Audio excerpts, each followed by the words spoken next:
The next exponent rule is the division rule. Now the division rule has a to the b power divided by a to the c power, which would equal a to the b minus c power. This may look weird to you now, however, once numbers are written in, it'll be a lot easier to understand. So I'm going to have a to the fourth divided by a to the first.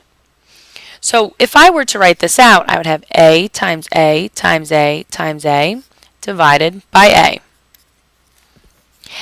If I take one term, a, and divided it by the denominator a divided by a is 1. Writing it like this, I'm kind of canceling it out, but it's not actually canceling it out because a divided by a is in fact a number, and it is 1. I am left with a times a times a. Again, if you don't see the exponent, it's exponent of 1. Multiplying, because we're doing the product rule, you add the exponents and I get a to the third power. A to the fourth divided by a to the first, the relationship between 4 and 1 and the number 3. 4 minus 1 is 3. So for the division rule, when dividing with the same base, subtract the numerator exponent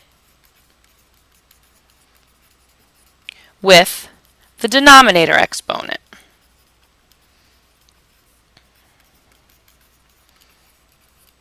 Part B says expand and solve. X to the 7th divided by x squared. Expanding it, 1, 2, 3, 4, 5, 6, 7 divided by x times x. X divided by x is 1. X divided by x is 1. And I'm left with 1, 2, 3, 4, 5. X to the 5th. Otherwise, 7 minus 2 is 5. Next problem, m times m times m times m times m, m to the 5th divided by m to the 3rd. M divided by m is 1, m divided by m is 1, m divided by m is 1. I'm left with m squared.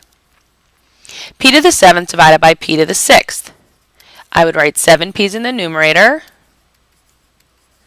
and 6 p's in the denominator. After matching up the numerator and the denominator, I'm just left with p. You can also write it as p to the 1st. However, simplified, just writing p is fine. The next problem has coefficients. So with coefficients, you just do the actual division. 16 divided by 2 is 8.